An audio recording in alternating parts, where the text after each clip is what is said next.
Maybe.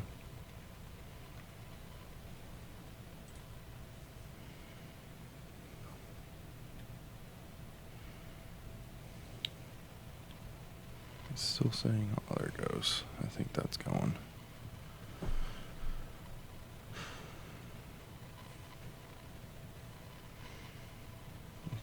Hi, people on Xbox. I know we're really exciting right now. Or I know. Xbox. Whatever the hell you are. Facebook.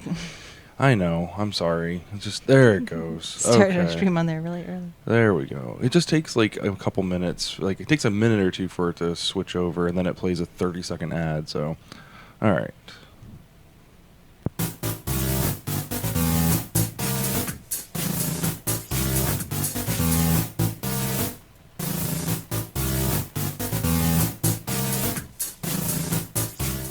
Welcome to Ball and Chain Podcast. This is episode 201.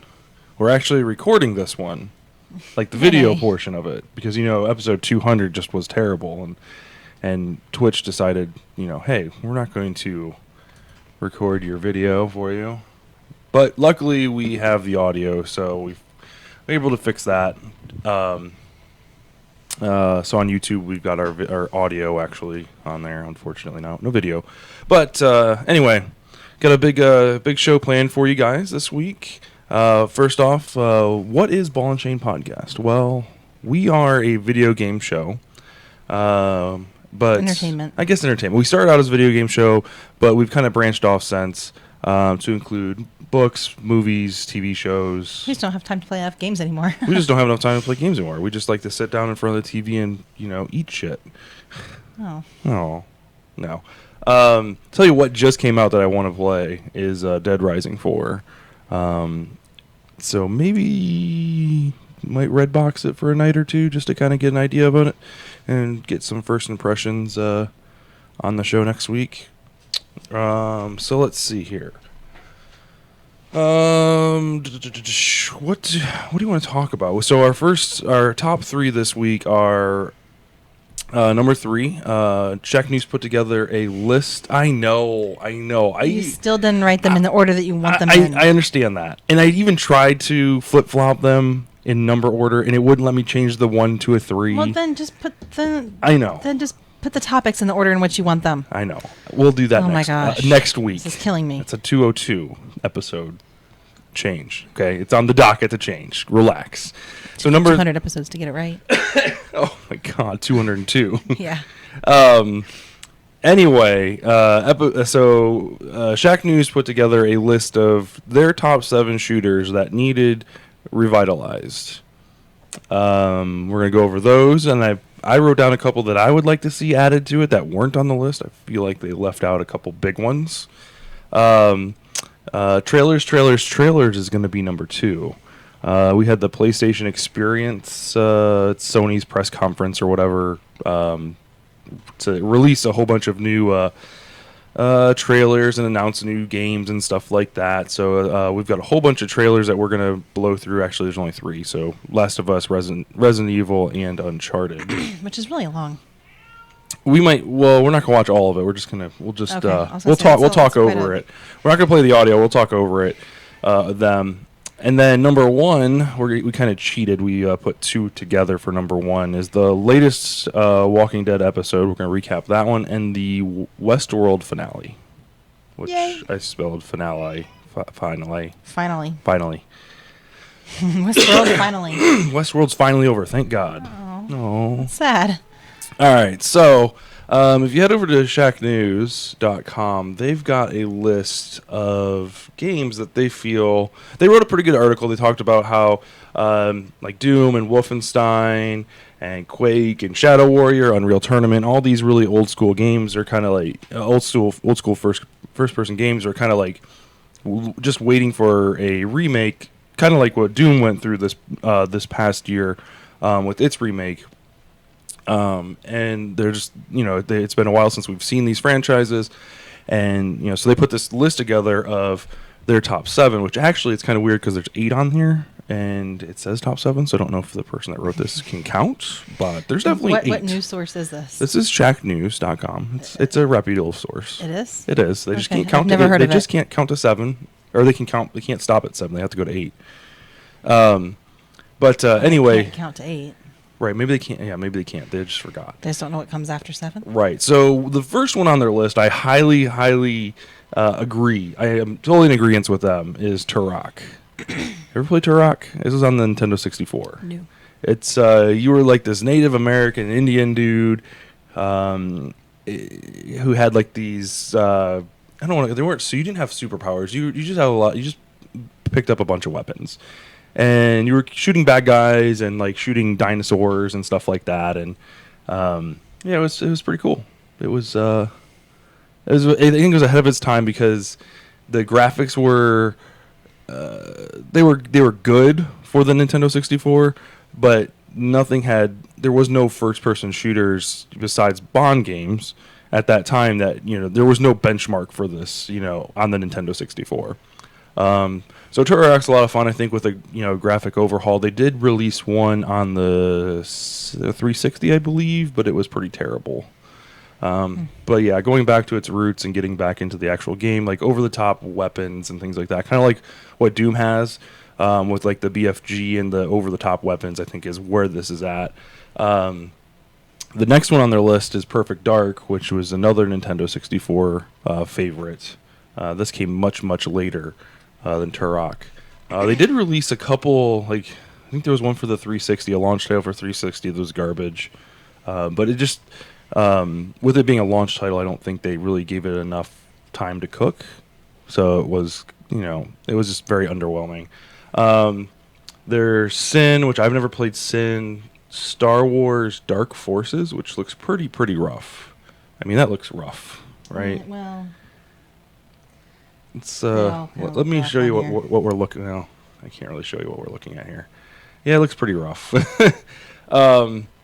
But yeah, it's one of those games that looks like it could be fun. First person shooter in the Star Wars universe, always could be fun. Syndicate's on here, Heretic is on here, Strife, I've never heard of Strife, and then Fear, which Fear is a relatively new series that debuted on the 360 and PC. So yeah. Anyway, the couple that I had on here, and I think you'll agree, Time Splitters is a huge one that I think needs to be... That's one that I did play. Excuse me. Yeah, the monkey was always way overpowered. Way OP, as Eli would say. Yeah. Way OP. And then you ask him, what's OP mean? He's like... really good. Really good.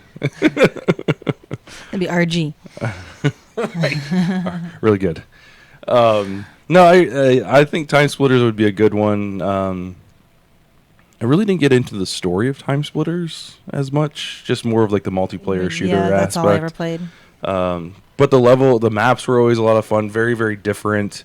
There was a Western one where you could walk in and out of these, I can't remember what they're called. They're like town hall, like shacks or like saloons.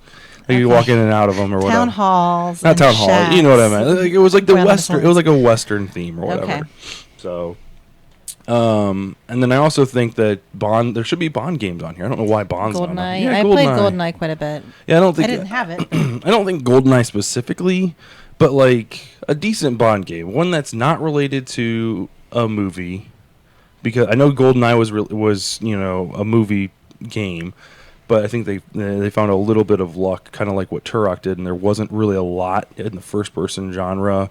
So, like, it didn't really have, like, anybody to compete with. So, if you wanted to shoot people up, you either had Turok with no multiplayer, or you had Bond with an awesome single-player and awesome multiplayer. So you really didn't have many choices. So nowadays, if you look and all your Bond games are pretty mediocre, only because... it's competing against Gears of War, it's competing against Halo, it's competing against, Counter-Strike and Call of Duty. Like, there's just a flood of these awesome games, and we all know that movie games don't tend to get the best, finishing touches. Right. They don't really get the quality control. I mean, they're still good games, but it's not like... They're not held to a higher standard. They're not in development for, 3+ years like some of these other games are. They're kind of on a time crunch budget. We got to release. This is a hard date that we got to hit, and this is what when it's done, and we'll fix whatever we can with like updates after launch, which is sad. But I think like a Bond game would be really sweet. He's wiggling. Yeah. And then last, I think Condemned. Condemned was a very underrated game, I think, for the 360. Wasn't a first-person shooter, but it was that first-person melee game where you're like fighting, you're like investigating these crime scenes or whatever. Oh, I think I watched you play that. Yeah, it was a launch title on the 360. It was gross, wasn't it? Like, weren't there some like rooms that you went into that were really kind of just disgusting? I believe so, Things yeah. would kind of pop up that you didn't see. Like your guy was kind of going crazy. I think that might have been the second one. There was a second one that came out on 360 like 5 or 6 years later, made by a different group. But anyway, I think it would be awesome to get back in that. I don't want guns in it. I don't want anything like that. The melee in that game was awesome. You know, the shock factor was, you know, awesome. Could do, you know, the one thing that, you know, it had pacing issues, so like you had these really heart thumping moments, and it was very like suspenseful, and then you would go into like these investigation rooms where it would just like the whole tone would just go, and you're just like, okay, I'm gonna look for a blood stain and fingerprints, and it was just really like kind of mellow, and you're like, oh, this is kind of boring. So it did have some pacing issues, so it wasn't without fault, but I felt like it was a really good first edition. The second one kind of got a little more action-y, but still played into that real shock factor with like melee combat and like up close and personal enemies and things like that. So I don't really recall it. I've also got Left 4 Dead on here, but that's a fairly new series. But I feel like we don't have a Left 4 Dead for Xbox One yet. It's just a cooperative game where you and 3 buddies can sit down, or even, and the nice thing is it's, you know, a multiplayer game or a cooperative game. Even if you're just by yourself, you've got 3 NPCs that play with you. So it's, you know, you still get that awesome kind of experience or whatnot. Criminal Origins. All right. So trailers. What do you want to start with first? You want to start with Uncharted? Sure. Okay. Now, we haven't played the most recent Uncharted, 4. which is kind of depressing because that's one of my favorite franchises, but we don't have a PS4 yet. So We're gonna skip forward a little bit here. You will notice that in this, you never see Drake. No, you don't. But but the thing is, and don't spoil it because we haven't played it. Of course, we spoil shit all the time. So I know. Yeah. Uncharted 4 the title is The Thief's End, right? I think that's the title of it. Right. But this is You're kind of led to believe that Drake does not make it past the 4th game. Right. But which, I don't know. We haven't played it. This is Chloe. Right, who we saw in the second game, I believe. I believe it was the second one, yes. I don't think she was in the third. So we don't really know when, at least from the trailers, it's hard to tell when this occurs. This could just be a side, maybe something that happens before we see her enter the second one, maybe after. This is her story, though. They have announced this is her story. Drake is not going to be in this at all. Oh, he's not? He's not going to be a playable character. Okay, playable character.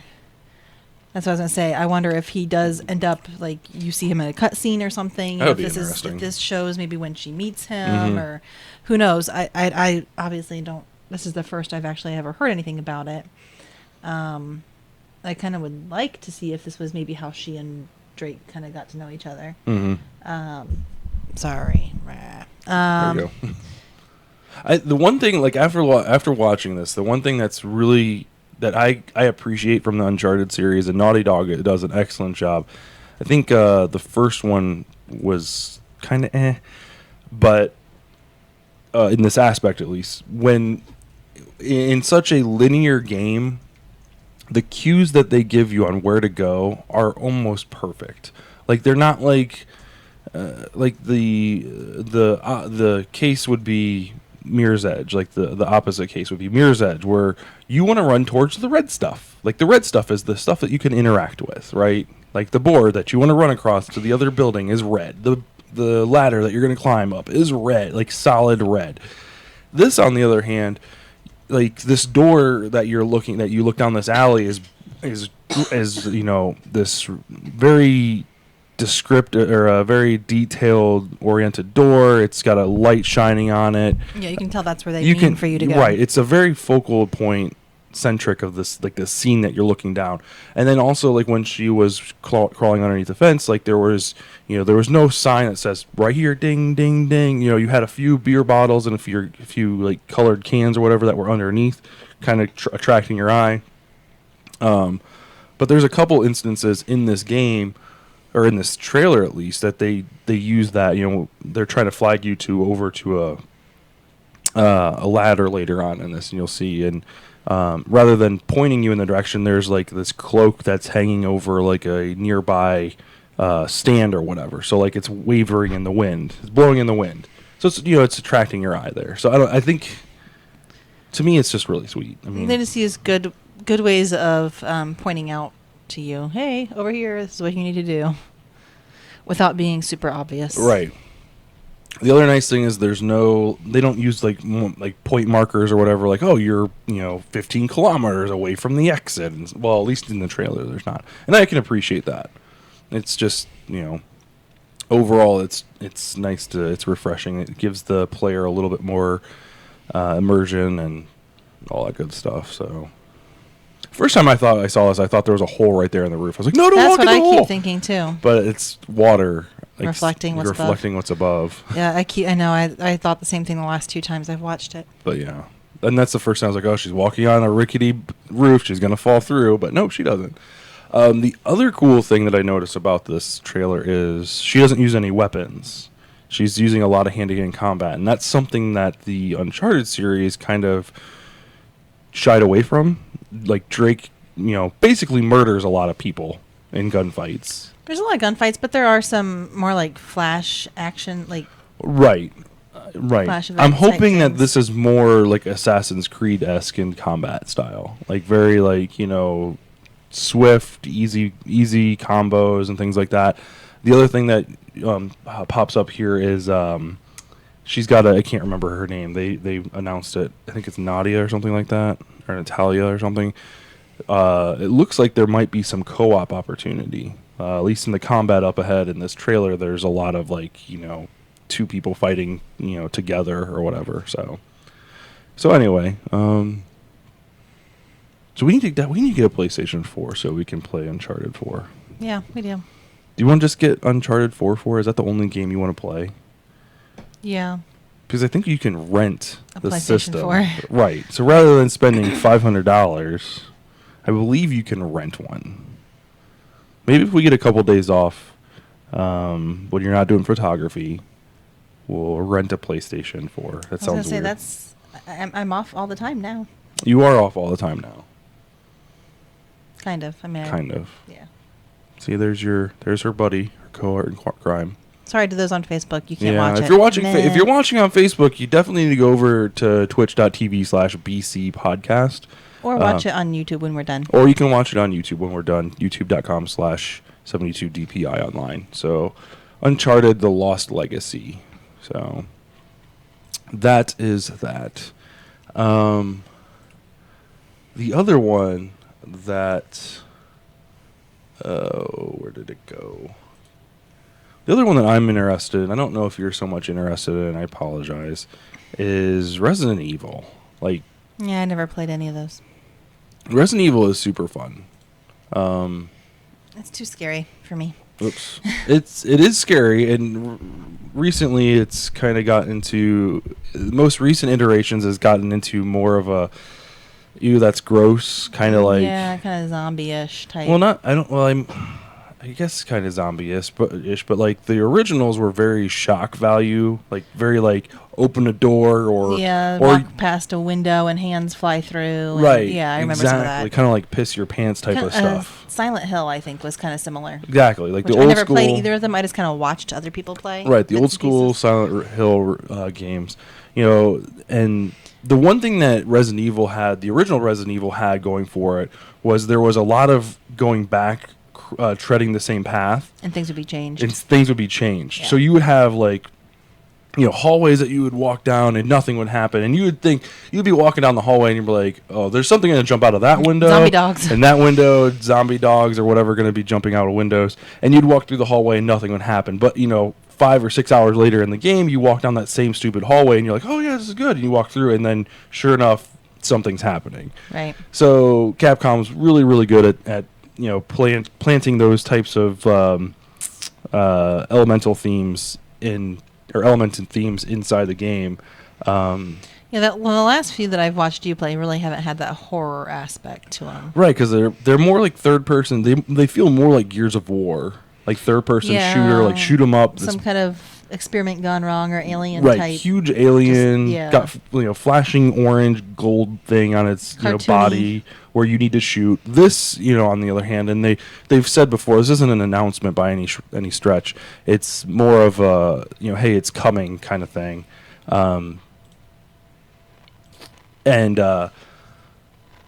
It's coming late. I think it's when did it say it was releasing? I don't know. Damn.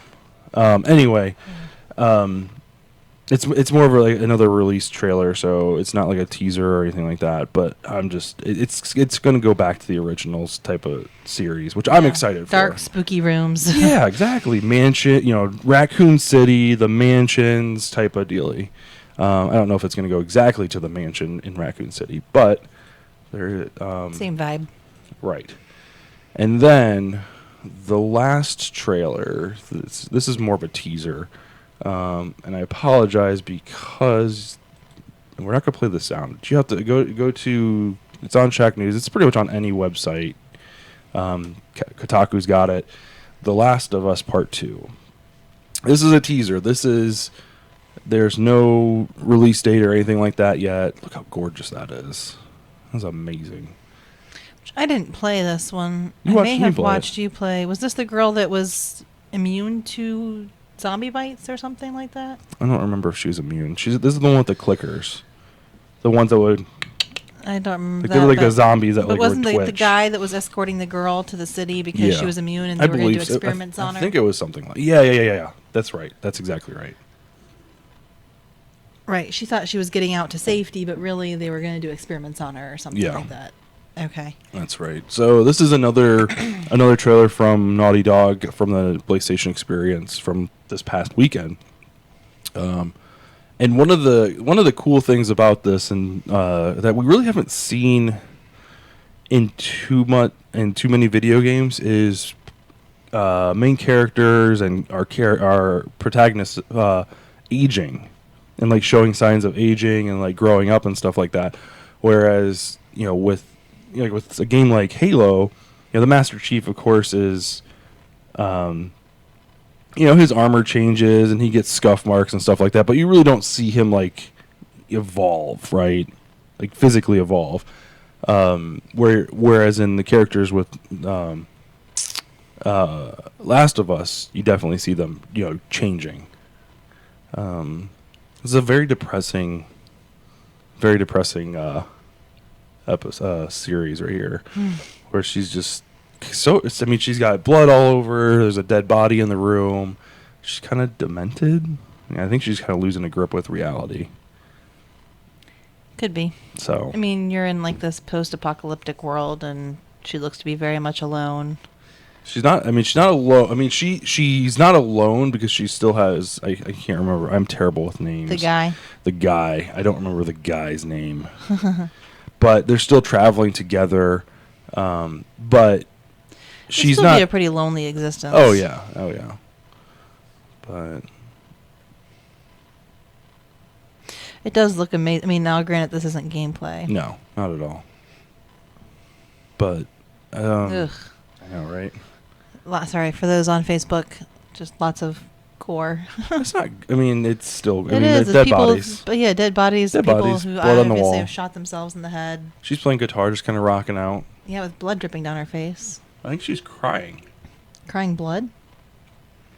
I think she has blood on her face, but she's crying and it's going through her blood. Going through the blood. I don't know. I just saw like this blood dripping down her cheek. Maybe she's bleeding. And she's just like, oh no, I gotta play a song about my agony and pain. Blah. I'm so emo. As I sit here and Although stuff she's my wearing shoes through the blood. wearing Converse, so she can't be too emo. So she's a skater chick? She's a skater chick, apparently.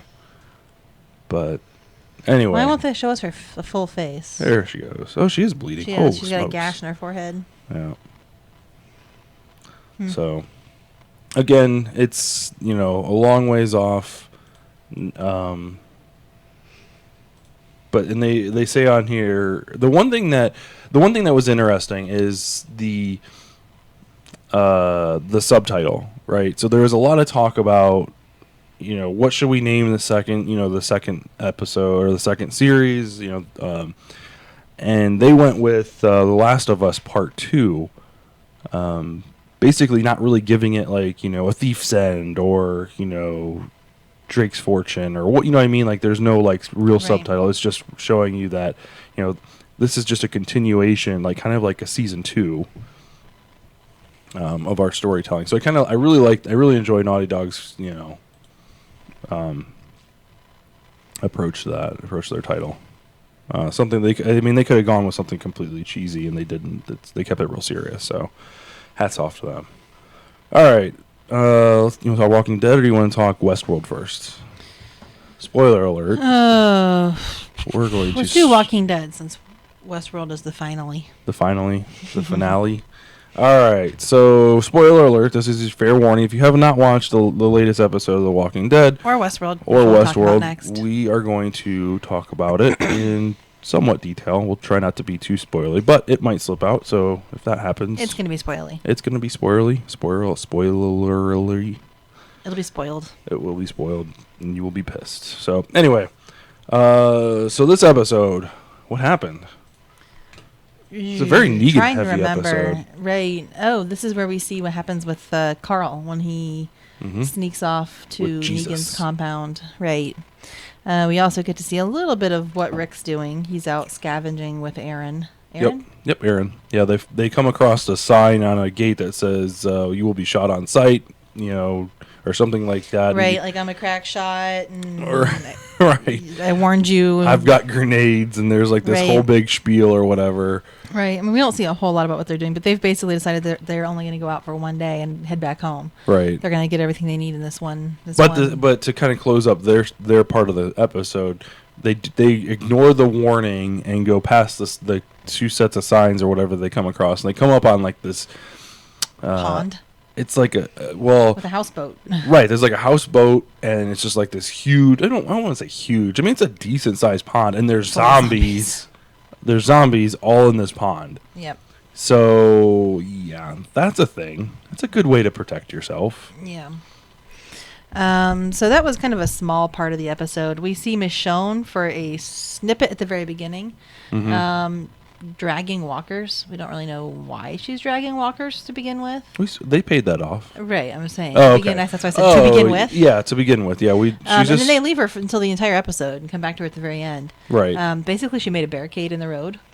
Right. Of zombies and stops somebody from Negan's compound and basically has a gun to her head, telling her to take her to there. Right. So we'll see what comes of that.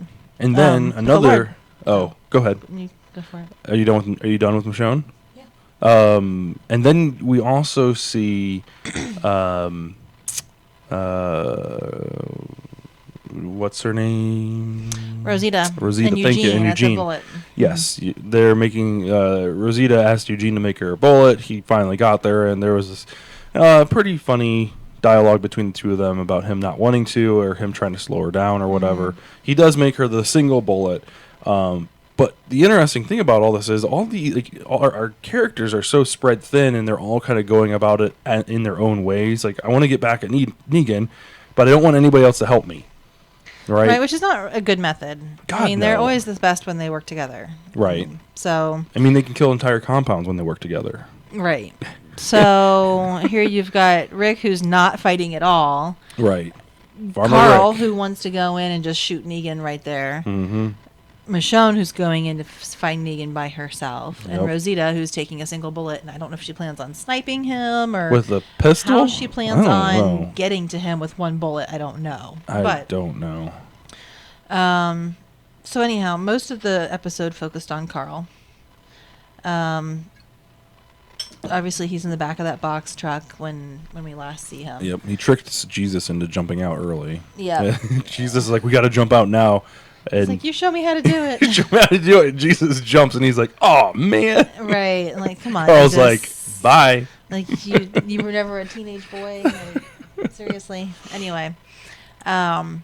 So Carl rides up into Negan's house and shoots a couple people. Yep. As an assault rifle. Yep. Automatic machine gun rifle thingy-majig. Right. And, again, the technical term for that weapon. Right. Thing that shoots people and Right. kills them. Makes them die.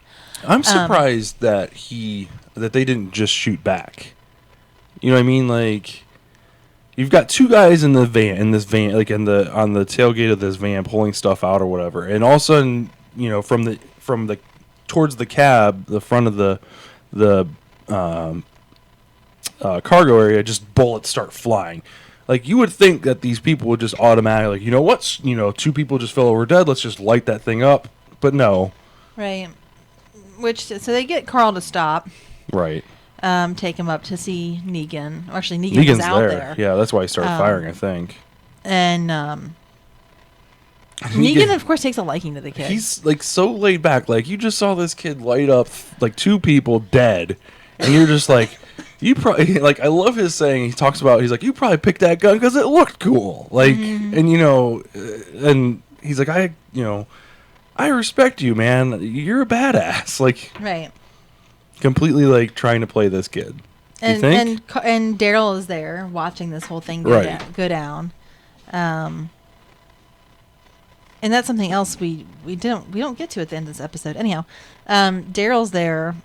Negan says in front of Daryl, "Hey, you know, bring him up some cheese or whatever." So he takes. They take Daryl to get a snack, and they bring it up to Carl. And Daryl says something to Negan like along the lines of, "If you hurt him, I'm going to do something to you."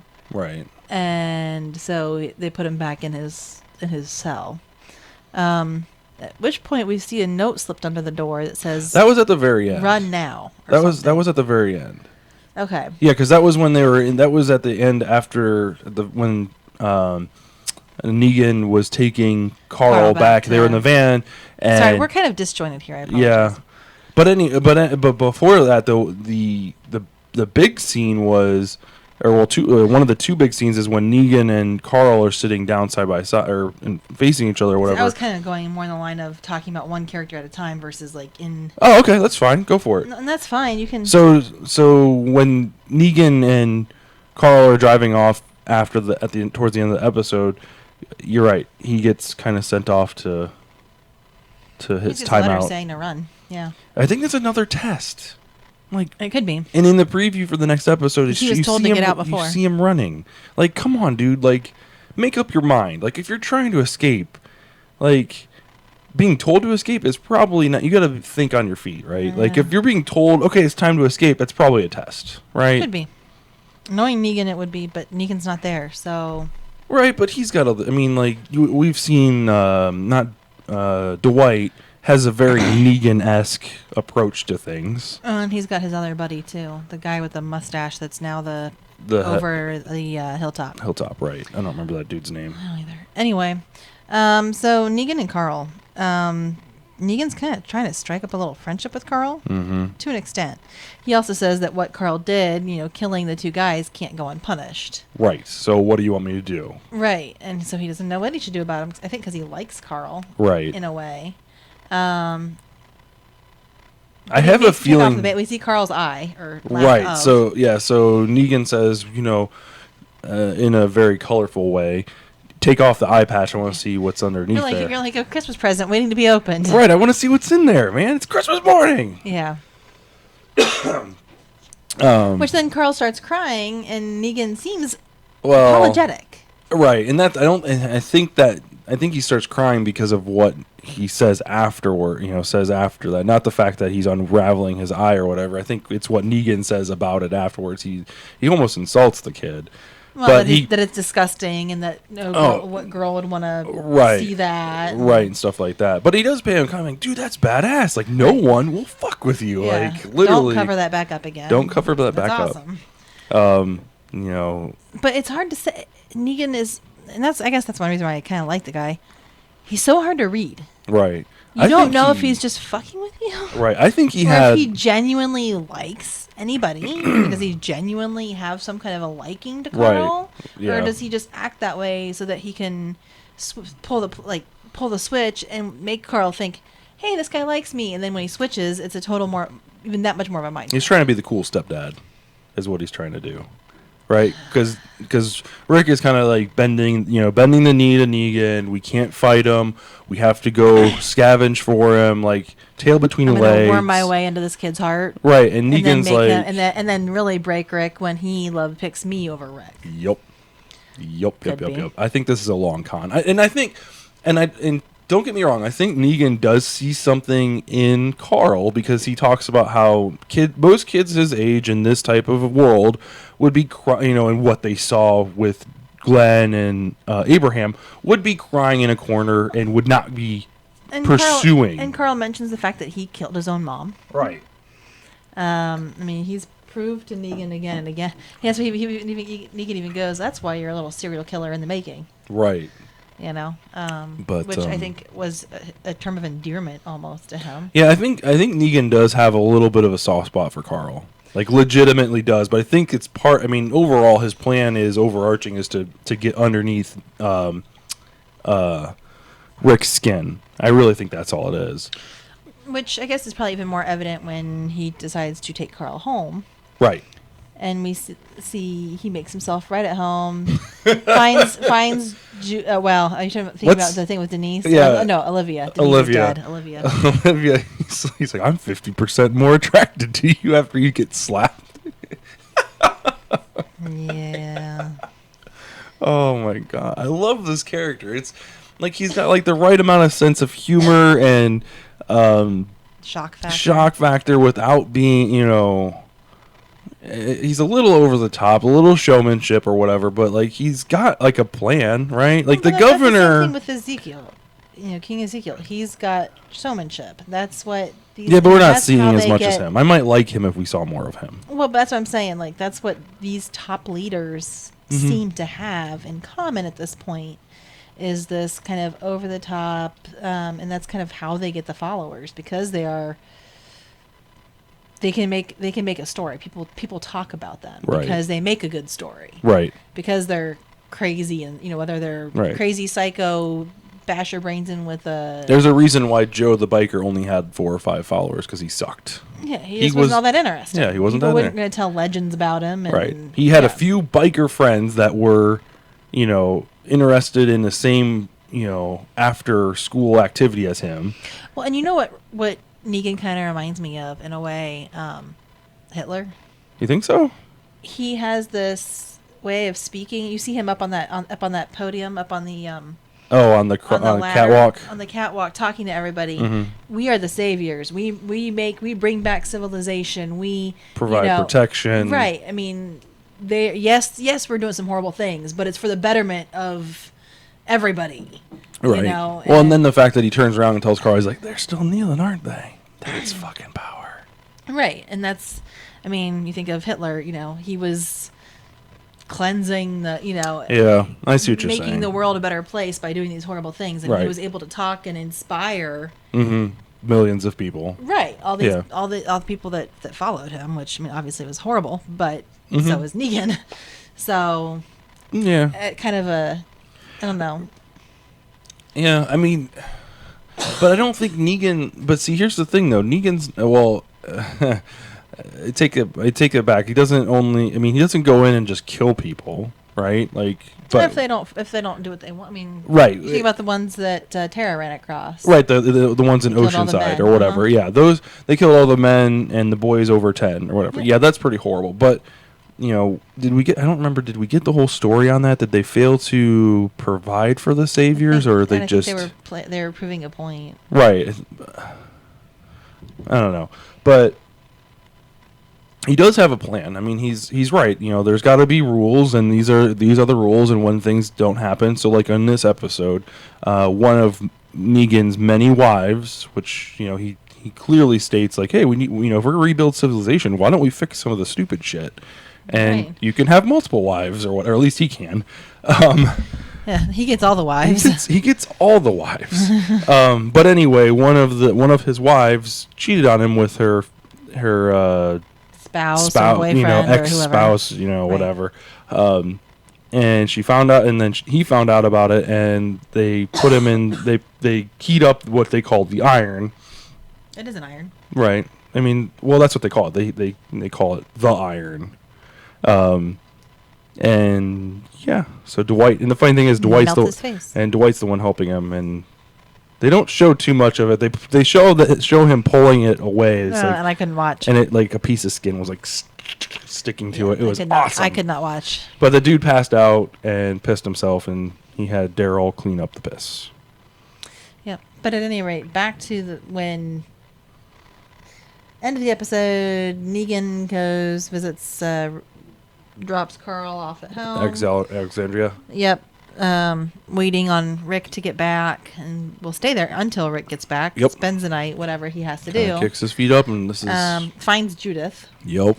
And you see him on the front porch sipping some lemonade, holding the baby, and yeah, like you said, trying to worm his way in. Yep. Really in Rick's, I can just imagine what it would look like when Rick comes up and he's got Carl sitting by his side and he's holding the baby. It's going to be interesting because, it's going to be interesting because the one episode that they showed, they had that huge 4 or 5 scenes with Rick and Negan, where Rick was holding Lucille or whatever. Like, what is there? I don't think there's going to be anything that possibly pushes him over the edge. You think? I mean, unless he actually physically kills one of his 2 children. Like, I don't think, unless he's causing physical harm to either one of them, I don't think Rick is going to go there. I think we have Farmer Rick back for a little bit. The interesting thing, though, Carl went in, literally guns blazing, right, into Negan's compound. Came back alive. Well, not that, but on the catwalks, you see Negan hand Lucille to Carl. Carl stands behind Negan with the bat in hand and doesn't do anything. Yeah. Now, this kid, I mean, he was taking a huge risk going into Negan's compound and shooting up the place. Right. Why, if he was willing to risk his life to do that, why wouldn't he just take the bat to the back of Negan's head? Right. Because, I mean, he's going to lose his life, like, almost immediately. I mean, he'll probably get a good running start because there's nobody else on those catwalks. But you could easily hit him on the head, knock him over the bar.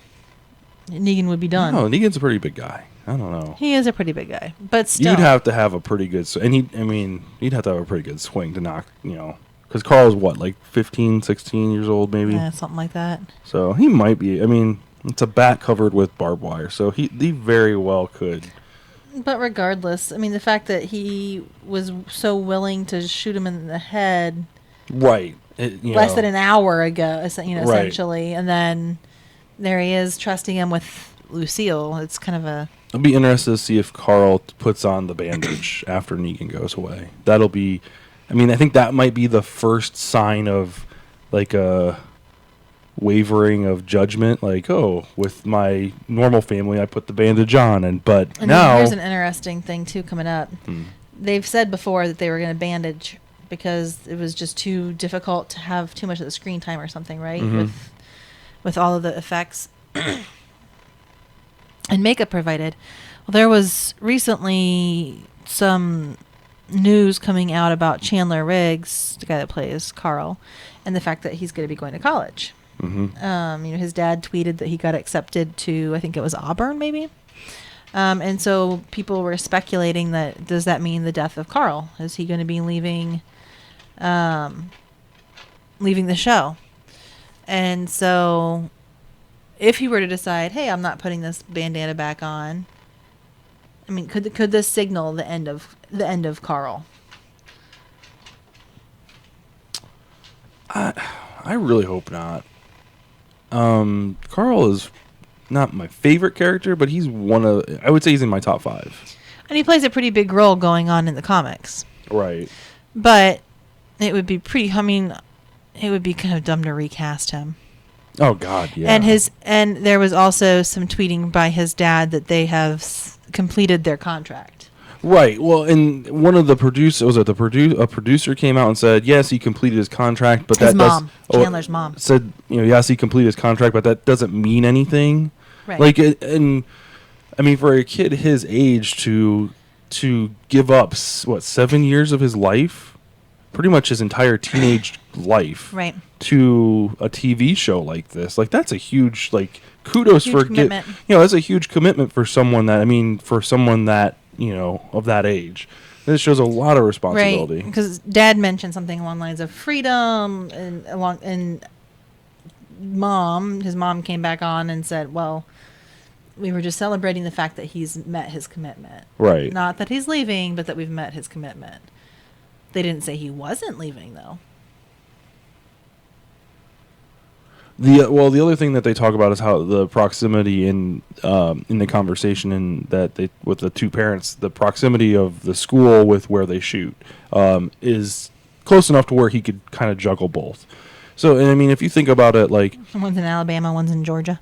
I mean, if you think about sports players, right? Like college sports players, they have a full-time schedule for school and practice, weights, stuff like that. So I mean, it can be done.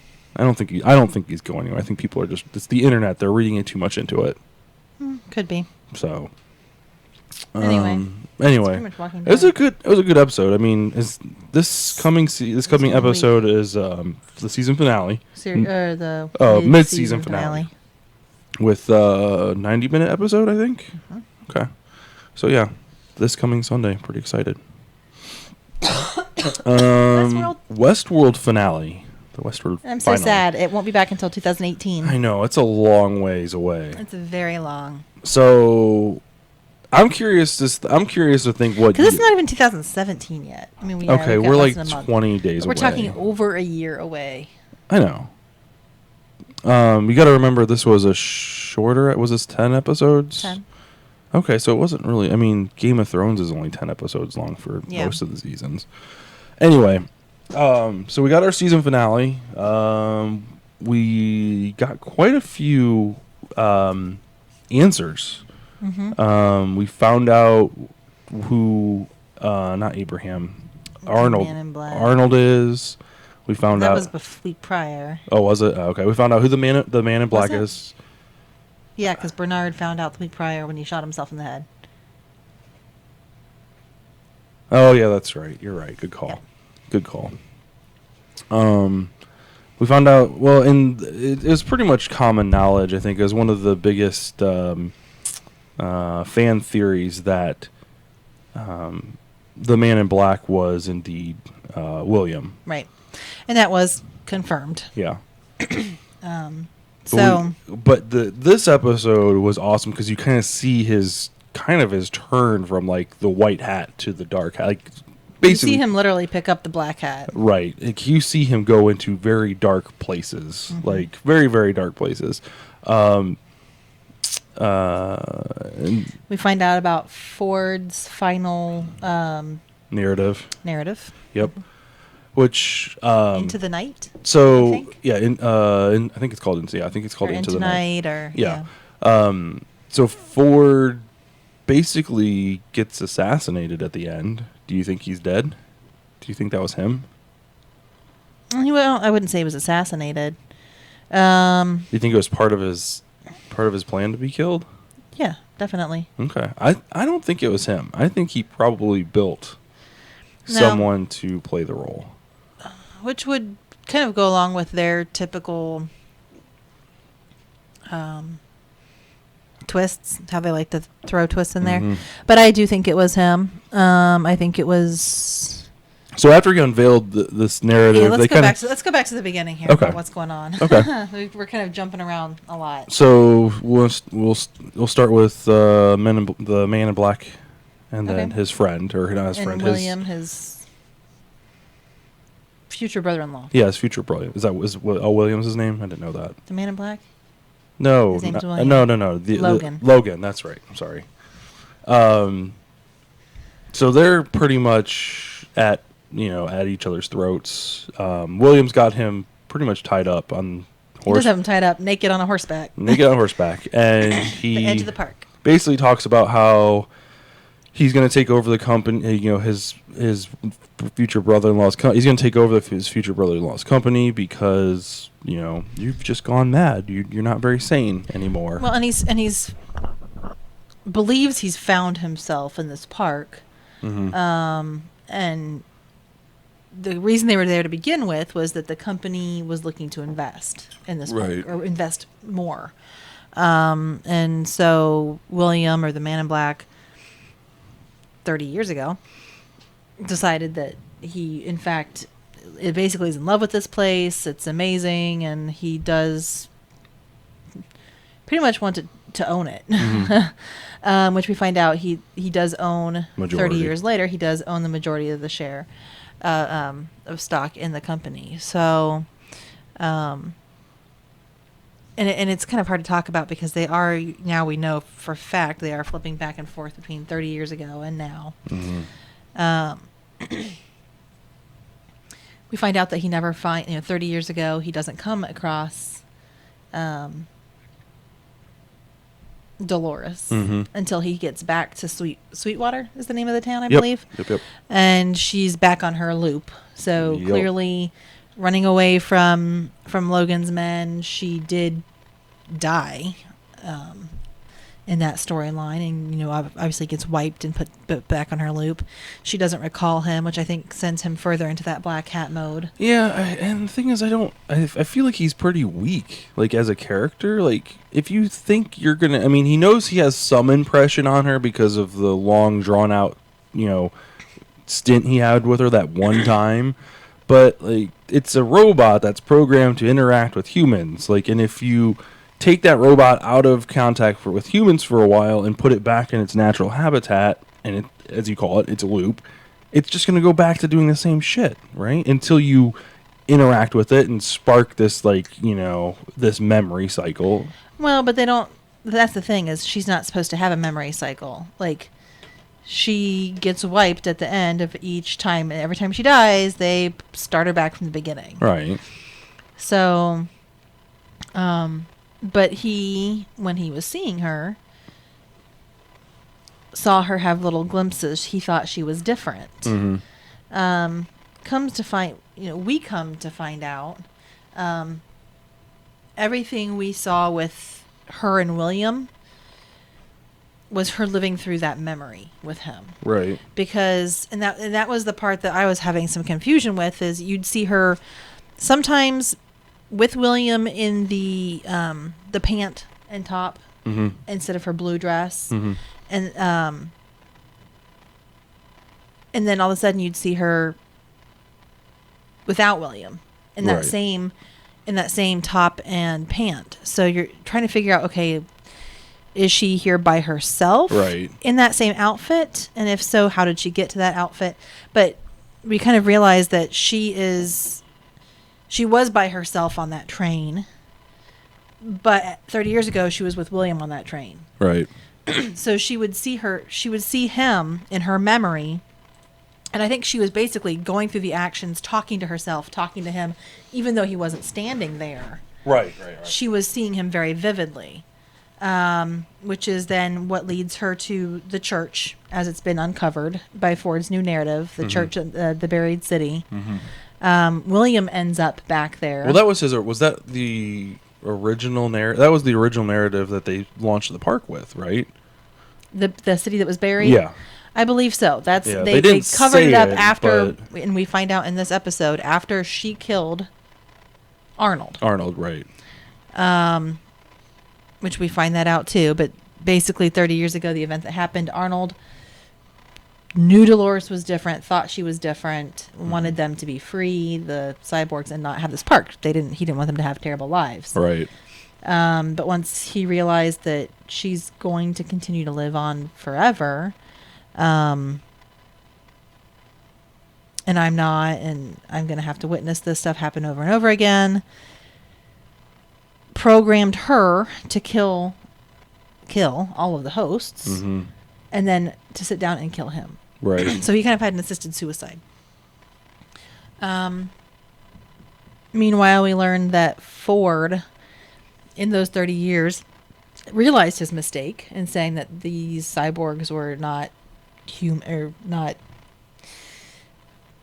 conscious, I guess. They didn't have their own consciousness. Mm-hmm. And so, but knew they needed time to evolve into a being that could be on their own. Right. And own the park for themselves. So we kind of realized, come to learn that over the last 30 years, he's been setting things up in a way that they could take over. Right. Well, and that's one of the things that there's a conversation between Ford and William as the man in black. There's a conversation between the two of them where he says, I've seen everything there is, and he finds, finds the center of the maze or whatever, and it's this, thought up process that Arnold had given to Dolores about how, it's kind of a metaphor for saying, you could try, and if you take the wrong turn, you might be spiraling out of control and you lose your sanity. Are you talking about the maze? Yeah. Okay. So, like, the center of the maze is, for Dolores to understand that she shouldn't be listening to what he's telling her and what, she needs to take responsibility for what she knows and what she's thinking and kind of act on her own. Right. Basically develop her own conscience. Yeah, listen to listen to the voices in your head, and develop your own conscience or whatever. But Ford says this really strange line, and it makes sense once you see the ending, I think you'll like our next narrative. Because, basically the man in black, William's biggest beef with this whole place is it's not, it's a game, right? It's over, a blanket, you over top, from 50,000 feet up, you're looking and it's like, oh yeah, it's this awesome interactive experience, and there's battles and there's these quests you can go on and this huge experience you can have. But when you get right down to it, the game, you're always going to win because they can't fight back. And they can't, they can fight back, but they can't win. So the NPCs and the hosts are always going to lose. Right. So Ford, I think you're going to enjoy our next narrative. Knowing you're like, I wonder what that means. Like, Right. And lo and behold, the hosts are now rebelling and can actually injure. Right. Well, someone's been going into their codes and reprogramming them to be able to do that. Right. Maeve, the barmaid, who's... Right. So we haven't talked about Maeve yet. Right. Maeve, the barmaid, who has been, for the last couple episodes, been awake, as she puts it. Right. She knows what's going on. When they put her out, she doesn't actually go out. I think she kind of stays awake the entire time. Yeah. But she knows the motion. She knows what she's supposed to do. And she's been getting in and restructuring her own code and restructuring other people's code too. Right. And has planned this whole elaborate escape route. However, we come to find out when they go back and actually heal Bernard, because obviously he shot himself in the head, but he's a host, so right, so he can come back. That she hasn't been coming up with these ideas. She was engineered to think she was coming up with these ideas. She's been engineered to rebel, to start this rebellion. Mm-hmm. And leave the park, and we see her get on the train. Mm-hmm. She escapes. We see her get on the train, and she sits down and was thinking about her daughter, which was a daughter in a previous story. Right. And the one guy, lackey that heals them, basically does some work on them. One of the techs gives her the location of her son or her daughter. Right, which of course she didn't actually birth this person. Right, it's not They're really both her robots, daughter. But right. But she decides to get up and leave and go back to the park. Right, very last second. Was that her decision, or was that again something she was programmed to do? Right. We don't know exactly. Something else important that we see with that, the location, it says Park 1. Yeah. And we also, in this whole thing, see them go into Samurai World. We don't actually see Samurai World, but they are in the offices the where they test train chambers, train the cyborgs, or whatever you want to call them. Hosts, yeah. Which we know from the books of the past movies and stuff like that there are other worlds. I think my dad said there were future worlds, 6 or 4 or 5 other worlds that this company owned. So it's interesting that they're paying these off, and the buzz around the internet is, oh well, next step or season is going to be all about Samurai World, and I don't think that's going to be the case. I think they were just, the Man in Black has already the guy who plays him has already said he's going to be in the next season. Right? Yeah. And I think I think that was just paying some off. More of that, or spin-offs involving them. I don't know about spin-offs, but I would like to see other. The Man in Black can't possibly just go to Westworld. Like, he's got it. Like, if you own stock in this company, you would go to. He owns all the other worlds. Right. He would go. So I would like to see. I would like to see the other worlds. Westworld is where his heart is. I think that was the initial. Where the maze. Launch. That's where I need to go for the. I think the maze is what was really driving him further and further, but I don't know. I don't know about a spin-off. I would like them. I think they were just paying homage to, possibly. It was something that the fans would get a kick out of. So. Who knows? But back to Dolores, too. So, this entire season we've been seeing her traveling with William. And actually, everything we've seen with her has been traveling with William. Yeah. Which we come to realize she's really not traveling with William. She's, in her mind's eye, is traveling with William. We're seeing her memories of traveling with him. But she's traveling on her own. Right.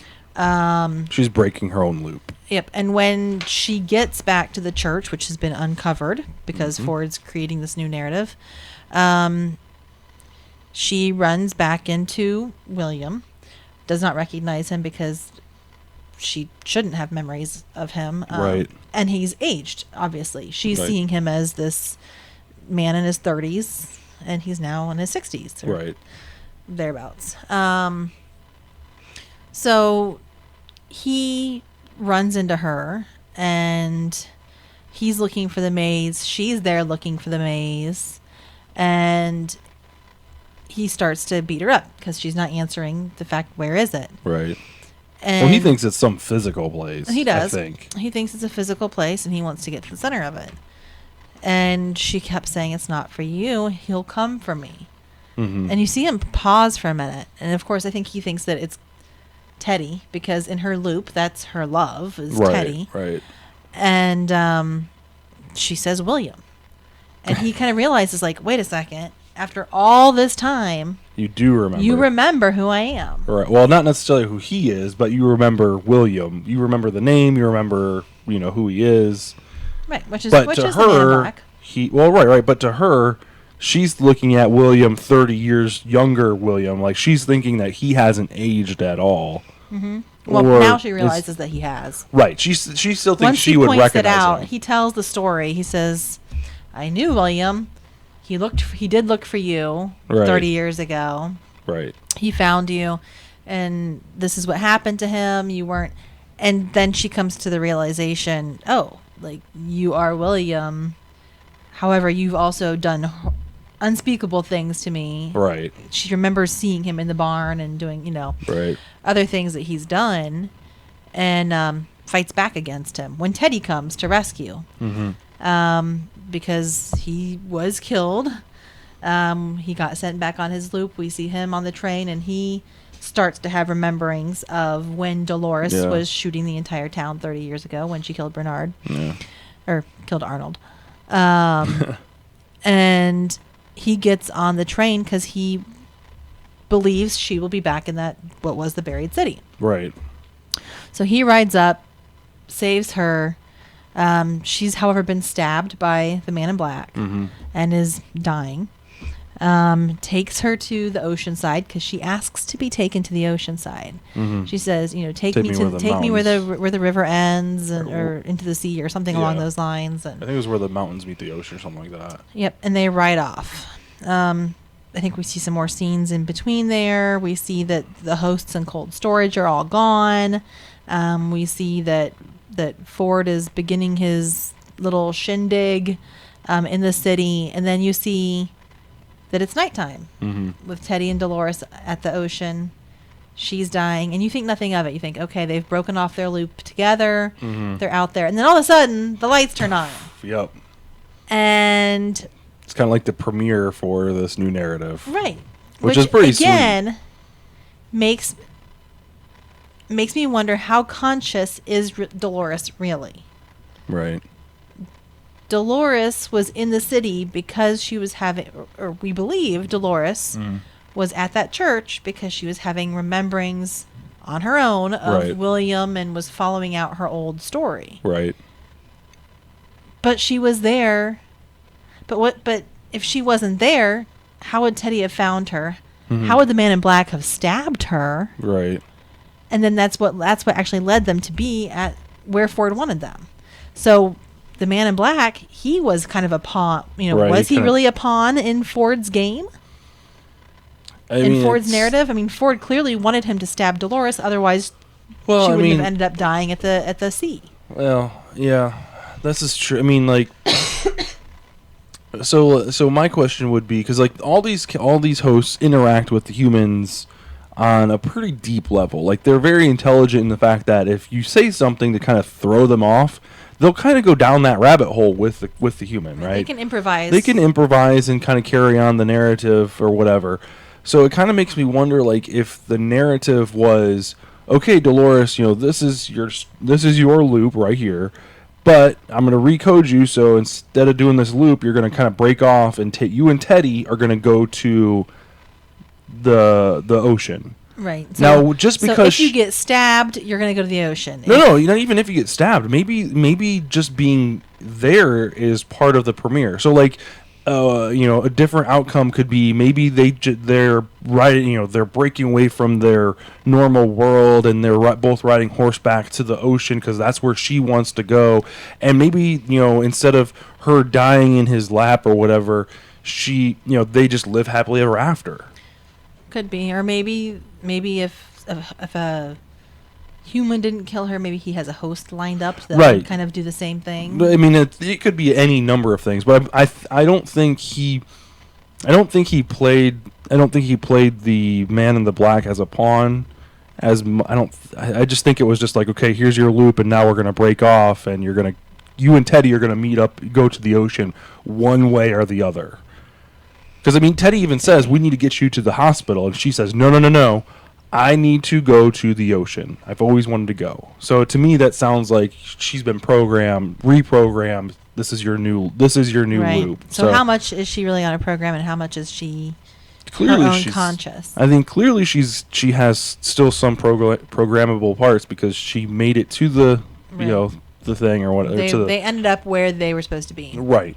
So I still think... And he used the codes word to turn her off. Oh, yeah. So I still think she has some conscience. Maybe not in... She's not to the level of Maeve. I think Maeve is on a whole nother level than anybody else. But she was programmed to do those things. Right. It's hard to say. Right, and I think Ford's behind that as well because he's the one. I think he's the one that's programming her or whatever. But I think she's a little bit further than Dolores because she's kind of like... She has all the answers of the inside world and the outside world. Even though she's already programmed, she's been proven, with her going back for her daughter or whatever. I don't think that was programmed. I think that was her, like, having guilt. Well, and the thing is, the whole thing with Maeve, it shut down the inside of the inside workings, the security. Mm-hmm. They were trying to stop her, which we haven't talked about what finally went down, but all eyes were turned inward. What?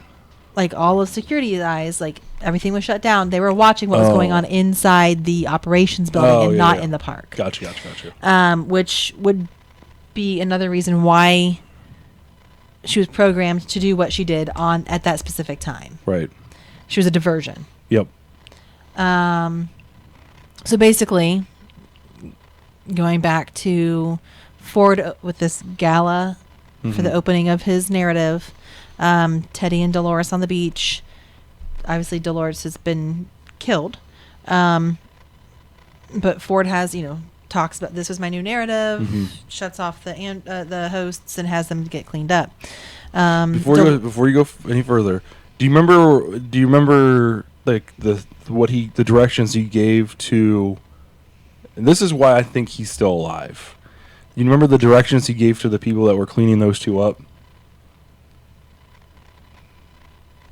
He said to take her to the one bunker. Yeah, I think he told them to take them to two different locations. I think she's going to his personal office. She did. She went to the bunker where she had met below the church, where she had met with Arnold. Right. They had a whole discussion there after she had. Oh, was that after? Oh, yeah. okay. All right. He had the discussion with her. He reminded her about how she killed Arnold. How she needed to hear her own consciousness and become the person she wanted to become. But that was after the narrative Ford? ended. That was with Ford. Oh, okay. My timing must be mixed up then, Yep. because I thought that was after. I thought she went down. Okay, yeah, you're right. Yep. You're right. So she goes down there. He says, I believe you know who you want to become and how to get there. Right. So we see him leave her and go back up to the party. You see her blue gown folded there on the table. And she kind of has the choice there, I think. Do I become ranch hand? Who am I going to be? Mm-hmm. And he goes back up, gives his speech, has his champagne in hand. You see all the hosts are there. They've been programmed to be doing kind of parlor tricks, entertaining the humans card that are there, and quick draws and stuff like that. Right, because the corporation people are there. Yeah, it just shows the interaction. Right, they're having this party. Here's my thing. If I was on that staff, I would go to this world. I would be involved. Not only am I invested financially, or whether for my time's invested, but I would be going. That's where I would go for vacation. I would go to these places. It would be interesting, yeah. Granted, that probably wouldn't mean very good relationship with the spouse, because what when you go to these places, you know what you're going to be doing. Right? You're going to be pillaging. You would go there and do those things? Pillaging and plundering people? Yes. I would be going there to act out. You would go and you would be evil? Probably. Because you can't do that stuff in the real world. Okay, I would. That's interesting. I don't know if I would go to the level of murdering people, just for the hell of it, shooting up towns or whatever. But I think I would go. On some of the more risky quests, outside of the town. That's interesting. What would you do? I'm kind of curious. If you were there, what would you do? I don't know. I think I'd treat it more of a vacation. I don't know that I'd necessarily go on quests. I would just probably hang out. So you would stay in the town? Go to the saloon, hang out, meet some people, maybe go to Dolores' house and braid her hair. I don't know. Slumber party with Dolores. Who knows? And then she gets raped in the barn. So what would you do then? I think I'd. Maybe you should have a slumber party. If I knew that was coming, I might hightail it out of there before that happens. Maybe you should take Dolores and go have a slumber party. So maybe you should have a camp out somewhere. We'd go paint the canyons together. I don't know. Who knows? Yeah, that's interesting. In the comments, guys, leave on the YouTube comments. Leave what you would do in Westworld. I'm kind of curious. Who would go to the saloon, have a party? All right. Would you partake in the prostitution? Well, it's not even prostitution, but it's because they don't pay for it. Do they pay for it? I guess they do. But yeah, that's kind of hard because they pay to get in the park.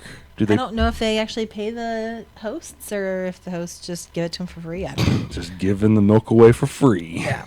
Anyway, or if they're given a certain amount of monopoly money to go in right. there, basically.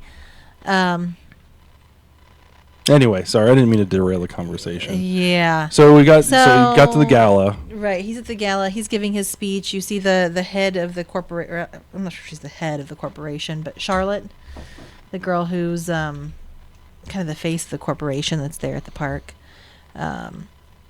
and you think he's going to resign because he's been told, "You're done. We have majority share. We're taking over, and right, it's a unanimous vote. You're done."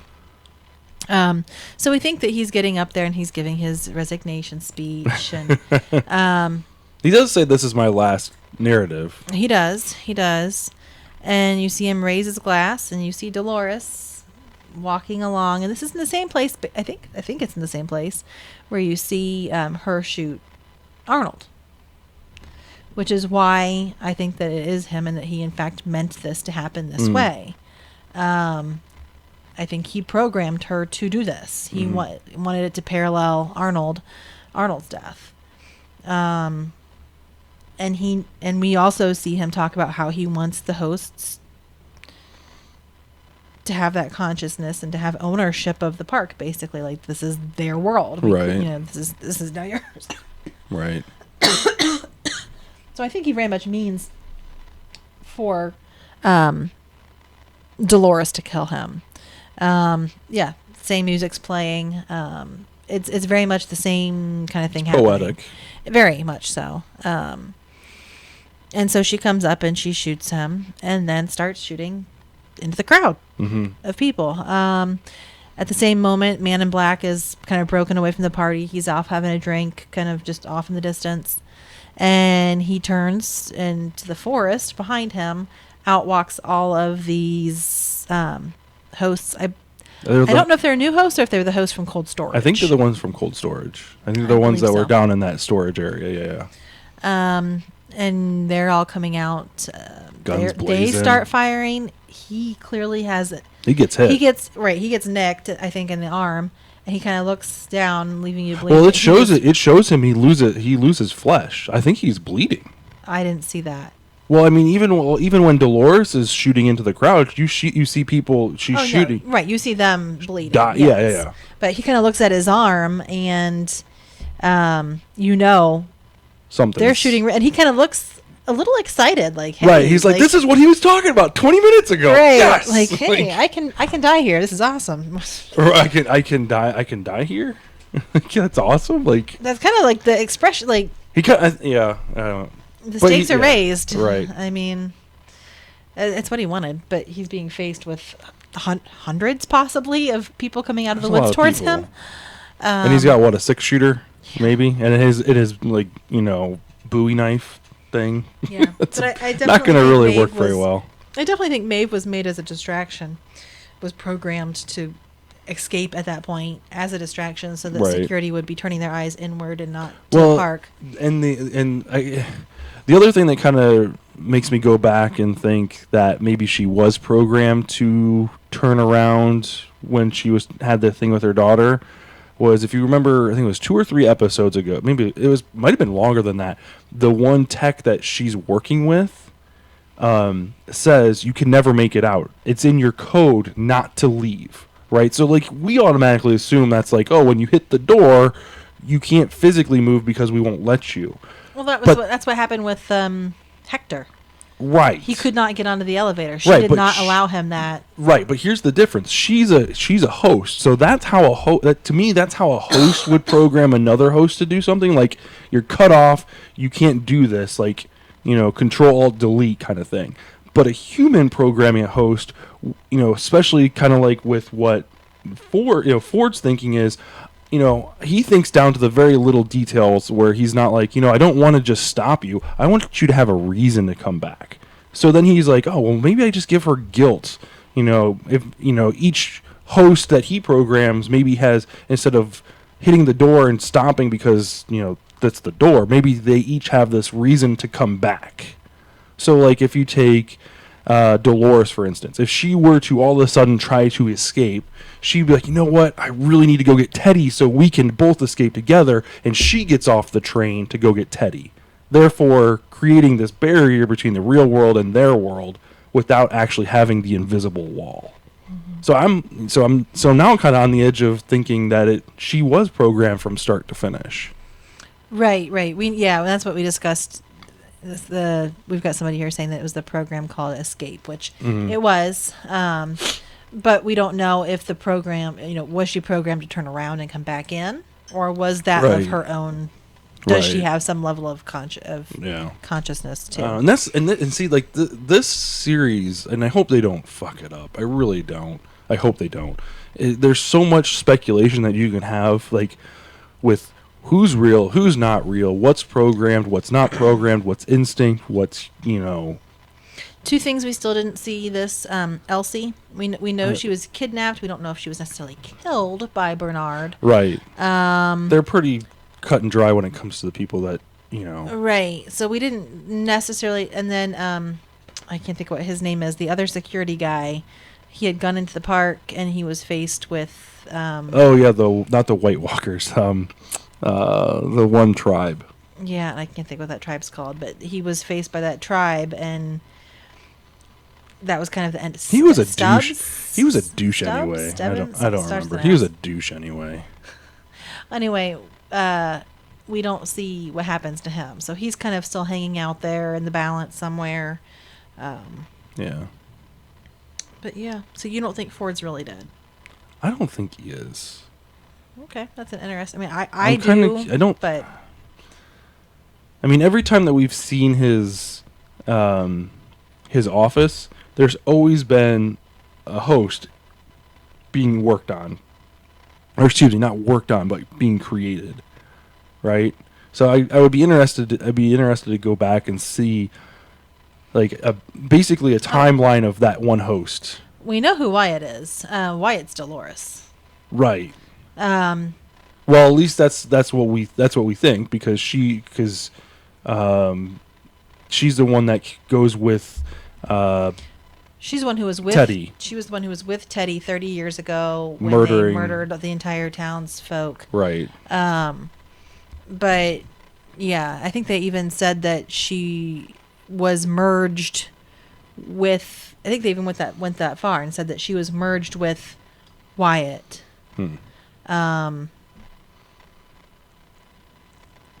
That's how they created that personality and allowed her to go in and kill those people, because she was merged with this Wyatt, this personality called Wyatt. Right. So I believe Dolores is Wyatt. You think so? Yeah. Yeah. I don't know. This series is. I mean, they're not. It feels like it's kind of like Game of Thrones, in the sense that every episode there really isn't a lot that happens like on like screen. But, like, there's so much conversation that you can have with another human. Like, there's so much different conversation points and different thought processes and different, like, ideas and, like, fan theories and things like that you can fill an entire podcast, like, just with that conversation. It's very, very well written. There's just so many. I hope they don't run out of material. That's the only thing. I don't know that you could.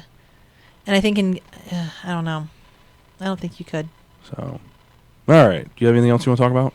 I think we've talked about a lot. We did. Well, guys, I really do appreciate you guys watching. If you watched on Facebook Live, I really appreciate it. Do me a favor, head over to our YouTube channel, youtube.com/72DPI online. Hit the subscribe button. Leave us a like, a comment. We talked a lot about different things. Weigh in. Like, we talked about The Walking Dead. We talked about the Last of Us trailer, Uncharted trailer, the new Resident Evil trailer. What are you guys looking forward to? Weigh in on that stuff. We really appreciate it. Like I said, hit the subscribe button. It's an easy way to support the channel without having to pay any dime. No dime out of your pocket. However, if you would like to drop us that dime, you can head over to patreon.com/72DPI. Help us keep the lights on, keep the internet flowing. We would like to upgrade some equipment. That would be great. Upgraded equipment would be awesome. But anyway, it would also give us some extra time that we could, do some more shows and stuff like that.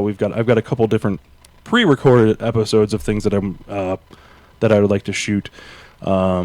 That's in the pipeline for 2017.